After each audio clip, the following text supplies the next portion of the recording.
In my personal opinion, having to work 40 hours a week, salary is bullshit. And in this video, I want to talk about why. Now, I understand some jobs require you to be on site because of the business operating hours, like the store is open from 9 to 5, or someone has to be there all night, or someone has to be there to watch this thing happen. So let me just go ahead and say that this video does not apply to those types of jobs. One of my main issues with salaried jobs in the field of software development and jobs like this is that it's in knowledge work, and that is really hard to quantify. Knowledge work is work that is done up here, problems that are solved up here. And this kind of work, in knowledge work, there is no minimum amount of units that you have to produce. If I do 10 tickets in a day, 10 different tasks, and someone else does one task, that doesn't mean that I'm necessarily more productive than the other person, because the difficulty ranges. The knowledge up here, you could do 10 things really easy, didn't require a whole lot of thinking up here, but you already knew what to do, versus one ticket that really kind of pushed it to your limits. Another issue with knowledge work is that there is no clear start and stop time to the work that is done in this niche, in software development and things like that. If I'm thinking about a Monday morning meeting on a Sunday afternoon before I go in the next day, that is by all means, that is work. But I don't get to detract that from my 40 hours a week.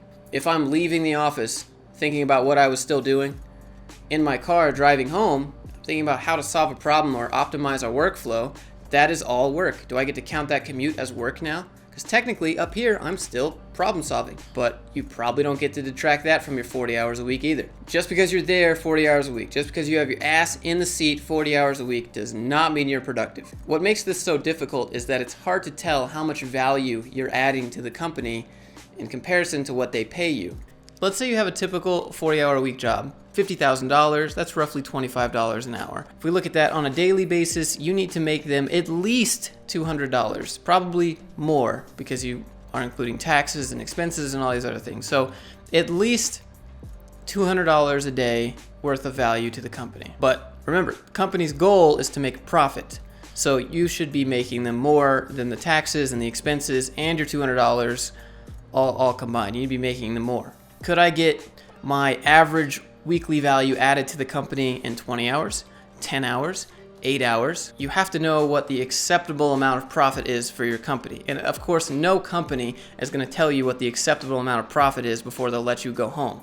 If your goal is to make the company a minimum of $1,000 a week in value, and you do that in a day, and you can replicate that all week, they're not going to be like, no, please stop at $3,000 this week on Wednesday and go do it yourself. No company's going to say, hey, stop doing so much. Well, it's a company. And that's the problem with salary, is that you've already agreed to the hours. 40 hours of your life has been bought. So what's incentivizing you to work way more hours and do all this extra work when you know that there's just going to be more work for you to do? And so then people start realizing this, company starts realizing this, and then again you get this dumb corporate game where everyone's just doing as much as possible to keep everyone happy and impressed and look productive, which is why salary and this whole playing this cat and mouse game of back and forth of looking productive and being productive and just having to be there when you know that you're going to make this company a whole bunch more money, your salary is probably not going to increase unless you have some sort of profit share. Maybe you get a raise at the end that can compete with inflation. That's usually what happens. They give you a raise and you're like, oh wow, 6%, and like the inflation average is like half of that, so you really got a 3% raise. Or maybe you get a bonus, but if you get a bonus on salary, that's taxed at 40%. Overtime is very common, and typically you don't get any compensation for it. It's just expected, you're pressured into it, you want to keep your job, you feel the need to impress.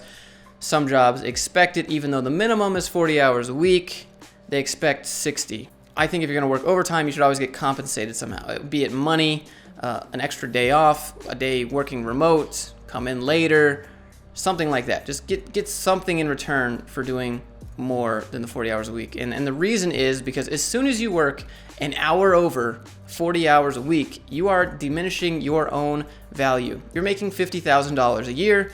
That's $25 an hour based on an average of 40 hours a week. As soon as you work like 60 hours a week, you have now made your hourly worth just about $16 an hour. $25 an hour of your value to $16 of your hour of value. Why would you devalue your hourly rate if you're not going to get compensated for it, because you're capped. It's a salary. You're capped at $50,000 a year. So you're probably thinking, okay, well, what about hourly, Josh? Well, I also think hourly is bullshit. I think selling your time is bullshit. And for a couple of reasons, let me explain.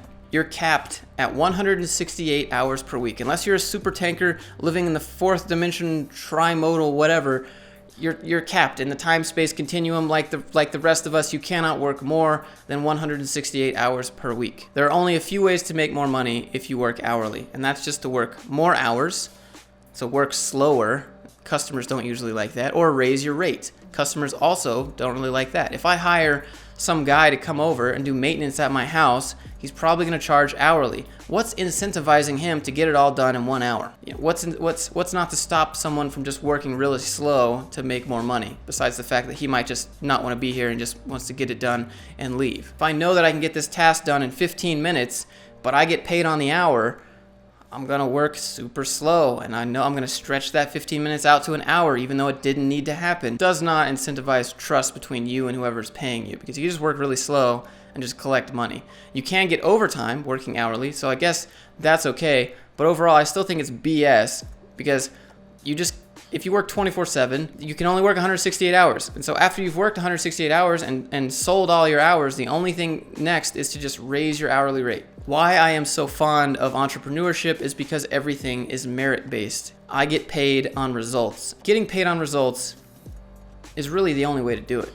You pay me up front, 100%, pay me in full or 50-50, and then I agree to have the project done by this date, but it's up to me. If I can do it faster, great. I just made a whole bunch of money really fast. I didn't sell a direct amount of hours. I charged an upfront project fee.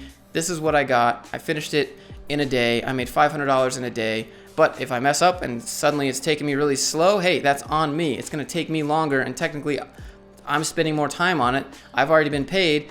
Customer doesn't have to shell out any more money because it's on me that I'm taking a long time. Alternatively, if you're not doing project-based fees like that, you can also invest time up front for a product and then sell that product. For example, if I invest time into making a course about something, I'm not getting paid during that initial investment. I get paid on the results of that investment. So if I spend 100 hours working on a course, I'm not getting paid for that. But what about when I finish the product and I sell 100 of those for $100 each in 1 hour? You see how that can scale? You see how the leverage works there? But those are the ways to do it. That you get paid what you're worth. The market shows what you're worth directly. There's none of this playing this game. If you're wondering why this one over here isn't all lovey-dovey and stuff, she's just Miss Independent. And then this guy over here, he's my buddy, so he always has to be with me. Anyways, my solution is to pay people for a set of tasks based on what you give them or whatever they estimate they can get done in that time. For me, however long it takes, doesn't matter.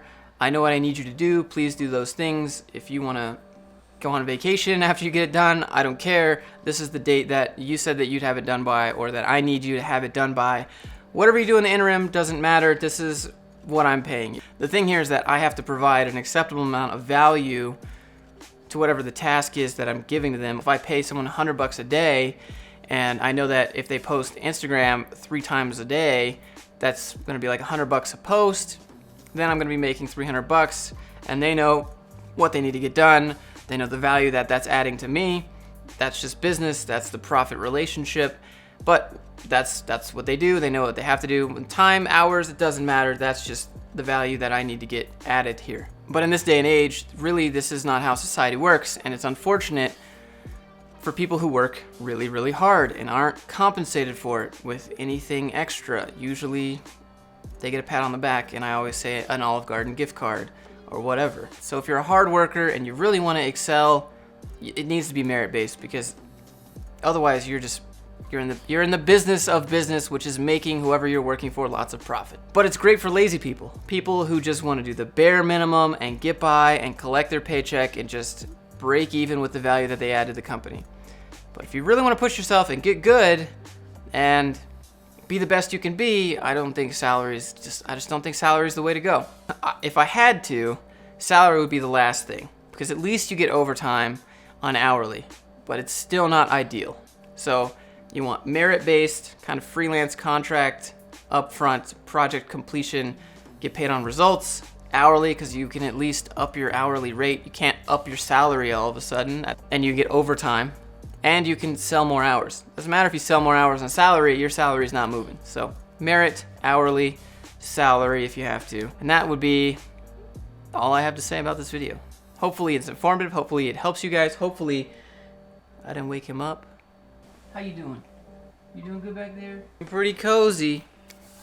Alright guys, I tried to move around, try some different camera shots instead of sitting in my room all day. Maybe I'll do some B-roll stuff in the next video. I don't know. But I'll see you in the next one. Have a great weekend.